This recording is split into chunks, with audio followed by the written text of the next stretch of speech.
Hey guys, welcome back to I'm Just a Fan. It's your host Ben, and today we're going to be recapping the Eagles game from last night. As you saw, if you have been keeping up, you saw my reaction last night. Definitely was distraught watching that, was pissed off, was definitely in a little bit more of an emotional state watching that game and making that video. But I promised that I would make a little recap for this kind of going forward and just kind of dissecting a little bit more of the game after I've actually been able to process it. So let's get right into it. And I just wanted to say before we get into the video, if you enjoy this video at all, please feel free to give it a like. If you have any thoughts in the that you want to discuss, please drop them in the comments down below. I love to build a community here and have these conversations. This is why I do this stuff. I love talking sports. And again, if you enjoy this video, feel free to subscribe. But again, these are all things, if you want to do them, you can do them. I'm not going to force you to do anything. Let's get right into the video. First thing I have seen that I noticed, at least after watching the game back and really sitting on it, was, and I saw it last night as well, it was this damn D-line. This D-line is so non-existent. This D-line is so unimpressive. This D-line is so disappointing, but at the same time, it's not at all. Now, I didn't make any Eagles preview videos going into the year, which I kind of wish I did, but I just didn't, and it is what it is. But the main questions I had for this team were, I'm worried about the secondary, but I like at least bringing in young talent. Very worried about the linebackers because, again, this team and this franchise continue to ignore the position altogether. And then I was very worried about the D-line going into this year because you lose a vet in Fletcher Cox, who is a leadership type of guy as well. You lose Hassan Reddick because you trade him to New York, which I understand for the contract reasons, but you're losing a minimum 10-sack guy. I'm trying to think if there's any other big blows to the D-line. I mean, those were the two main ones. And I had worries about that going into the game, going into the season. And we've seen it clearly these last two games, and it's just disgusting. It's disgusting what we've seen so far. So I have some statistics that I'm going to be reading off about the D-line. This is overall mostly about the defense, but of course this still relates to them as well. Okay, so through two games, the Eagles are 32nd in yards per play, 29th in EPA per play, 27th in sack rate, and 23rd in QB pressures. Obviously, if you know anything about football, those are not good statistics. And then when we look into these other stats, this is just the rushing yards against us going in these last two games. Now, again, you're going against two good offenses. They have good running backs. I'm not saying I didn't expect them to get active against us, but when you look at this stuff, apologies about that. My website that I was going to read the stats off got messed up, but I'm back now. When you look at these stats, the Eagles led up against the Packers. You led up 163 yards. You're averaging 7.8 yards per carry on 21 fucking rushes. 21 fucking rushes. That's not a lot. And then after we go check out last night, it is on 28 attempts, 5.4 yards per carry. You let up 152 last night. You let up 163 last week. This is not sustainable going forward. And what scares me about this the most is there's no solution on this roster. There is no solution on this roster. Again, Fletcher Cox isn't back. That's fine. Hassan Reddick's gone. Not the best run defender, but still, he's not here to make a play anymore. And it's just all about the D-line because, again, we had to start asking questions. Jordan Davis. Was it an overdraft? Was it a miss by Howie? Again, I know it's year 3. It takes a while to develop at defensive tackle. But at the same time, you're a first-round pick, and I'm expecting you to make big plays. And again, you have to make up for the lack of talent you lost and the lack of leadership. And they just don't have that right now. So I'm starting to have to hit the panic button on him a little bit because you can't be letting those yards, you can't consistently let that happen. Jalen Carter, you have been gone. You've just been a ghost since, I think, that Bills game.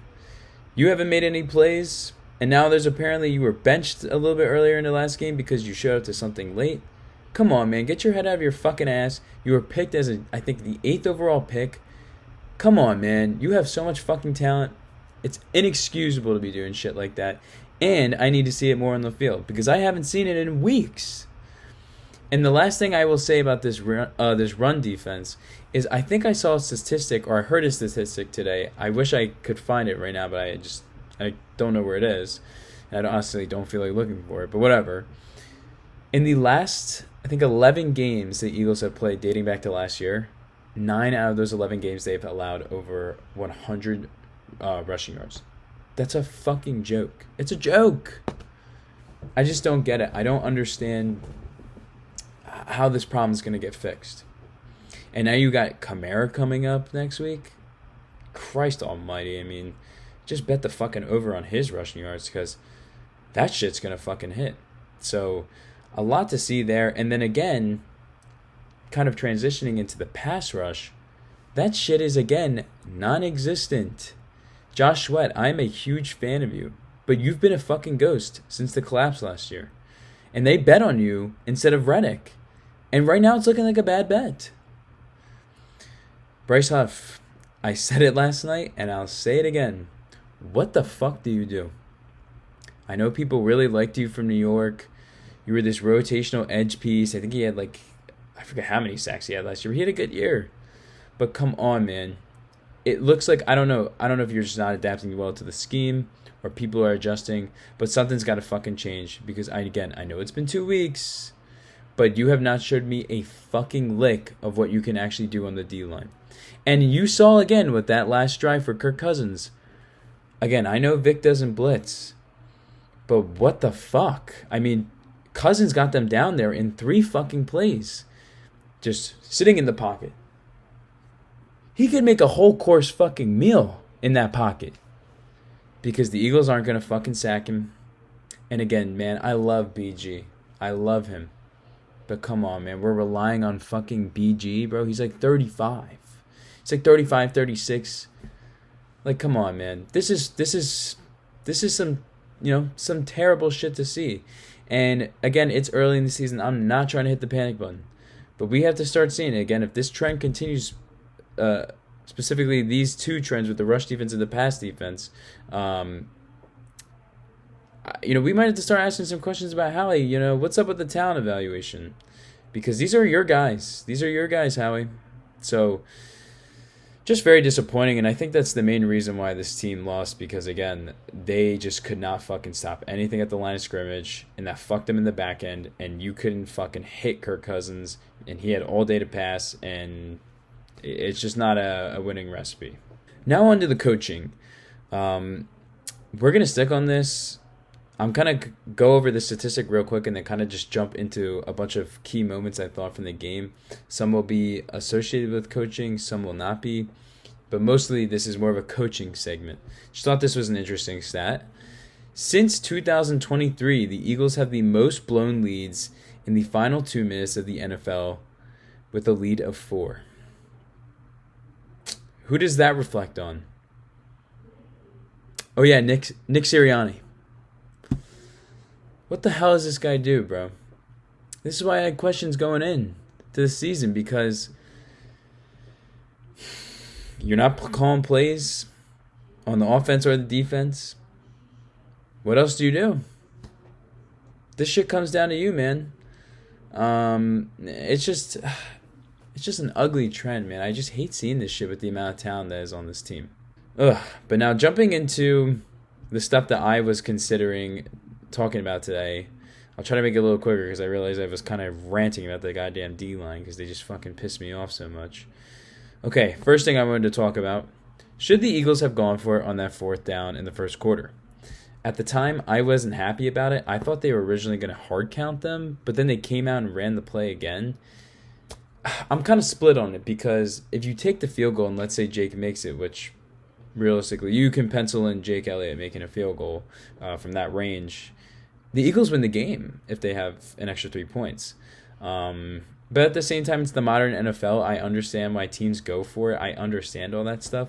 But for me as a philosophy guy, again, early in the game, I'm always going to be, hey, let's take the points. put pressure on them. It's still 3-0. You still technically have a lead. Then let's start getting aggressive.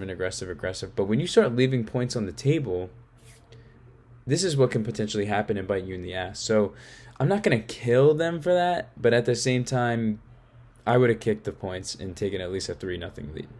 This again goes back on coaching. Too many damn flags on the O-line.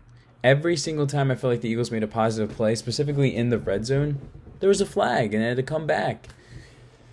This is undisciplined shit, man. I don't know if this goes on Nick. I don't know if this goes on Stout. I don't know if it's a mix of both. Again, I trust Stout way more than Nick, but this is still a Stout product. It's just like, guys, we got to fucking relax with these flags. It's killing the drive. It's killing the mood. So stop with the flags because it's pissing me off, and this is too good of an offensive line to be doing stupid shit like that and putting this team in a hole. All right, another thing I noticed, going downfield now without A.J. Brown, praying this guy gets healthy in the next couple of weeks, but it's a hamstring, so they can't rush it. There are no threats on this team at receiver, and I have been fucking saying this shit for months. Yes, you got Jahan Dotson. But I heard a good point today. Shout out to the Eagle Eye podcast, Dave and Rube. Loyal listener over here. Rube made a very good point. Howie, why did you bring in John Ross and Paris Campbell as the potential Eagles receiver 3? Yes, it makes sense on paper, but neither of these guys are starting for the damn team now. It just sucks that you got Dotson in this late because now he's still learning the playbook. He really can't make an impact yet. And now it's just Devontae Smith out there. I'm just concerned about, the talent. It's not necessarily the talent because they obviously have a ton of talent. I'm more concerned about just who else can we rely on that isn't named Devontae Smith, because Dallas Goedert, he averages like 30 yards a game now. It's just what he is. I mean, I think a lot of Eagles fans are kind of almost a little scared to admit it, even myself. I might be getting reactionary here, but I'm not going to say he's a bad tight end. He's really not. But there is something weird that he just isn't used in this offense. I don't know if Jalen doesn't like throwing to him. I don't know if the coaches don't like scheming him. I don't know. I really don't know. But he just doesn't really make an impact on the game. So he's not someone I can trust. You're throwing out fucking Brenton Covey out there, which, again, I like Covey. But why are you giving him screen passes in the red zone? Get it to your best playmakers. This shit is not that hard. You're fucking throwing balls to Johnny Wilson. Like, come on, man. Like, we're relying on Johnny Wilson? Come on. Like, I have questions about their receivers going forward, because if you get your best corner on Devontae and the game plan is take him away, who else really scares you right now on the outside, or any other receiver on this team? The main talk of the town today is, do you agree with the Eagles calling that play for Saquon in a pass play? Now, I've heard both arguments. One that it was dumb, and then one that it was a good call because obviously the call was going to work. It's just, 95 out of 100 times Saquon catches that ball, and it was one of those other 5 times he didn't catch the ball. So I can't hate the play call because it worked. In theory, the call worked. But I went back and watched the highlights so I could get a better understanding of this stuff and really just see, okay, what was the clock looking like, all this. I'm looking back. Atlanta has 0 timeouts. There's a minute 48 left.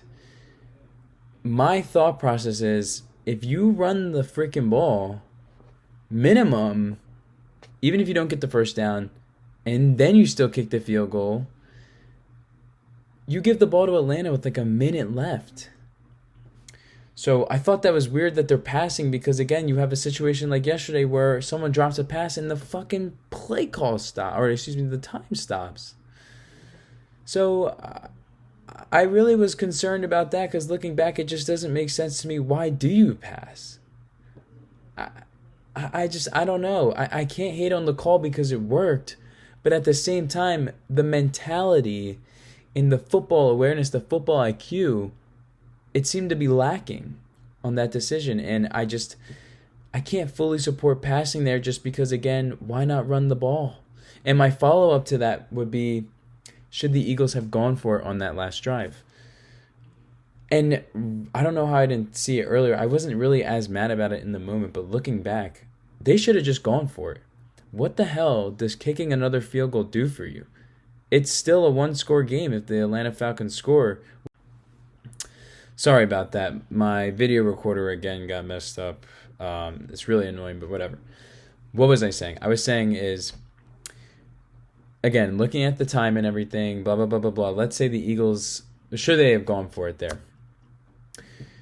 Now, again, it would have been way better to go for it there if you had run the ball, because then you're wasting clock and then the clock is still ticking. And let's say you pick up that first down. I mean, the game's over without even having to score. But even yesterday, looking back, why didn't they just go for it? I don't know why I wasn't more annoyed with it at the time, but what does a field goal do for you? What does a 6-point lead do for you? Puts pressure on them to score? Didn't look like there was any pressure on that last drive on the Atlanta. I feel like there almost would have been more pressure. I think that almost would have fit the Eagles better if you would have made Atlanta try to go for a field goal there. Because then you can at least play a little bit more tight coverages and do all that type of stuff. And I don't know. It just, looking back, I feel like going for it would have been the play. I feel like it would have been the play just because, for me, it would have been easier to go down and die on that hill of, okay, they went for it, and at least you try to get a touchdown there. Because if you don't get a touchdown, okay, they're at least at like the 5 to 10 yard line. I don't know. I don't know. It didn't make sense to me. Looking back, I feel like I just don't know what kicking does for you in that situation.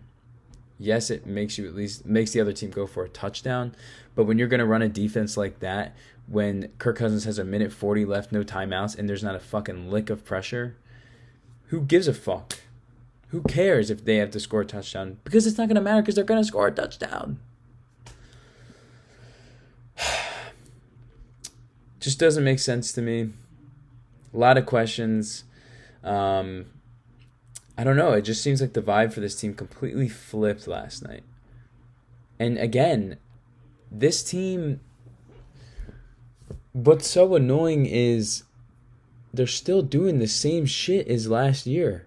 You're either winning or losing tight games, giving games away.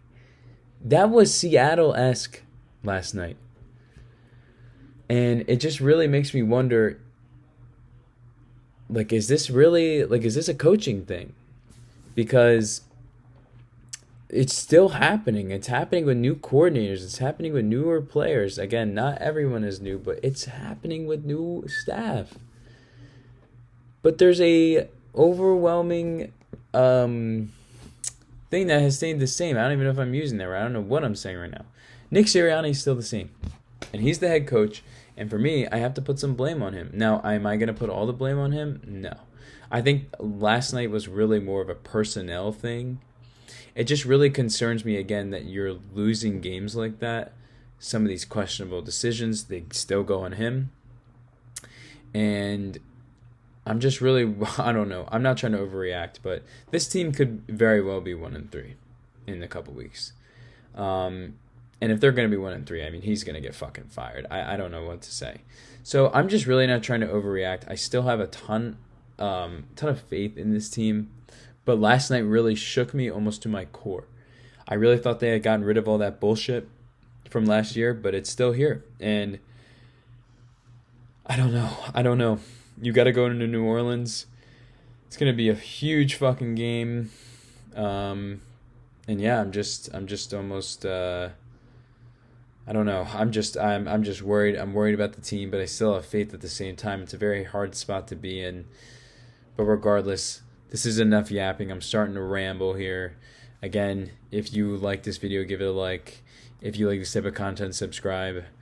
If you have any comments down below, please drop them. I will be responding to anyone that comments. And yeah, I appreciate you guys watching this video. And I can't wait to see you guys soon. Peace, guys.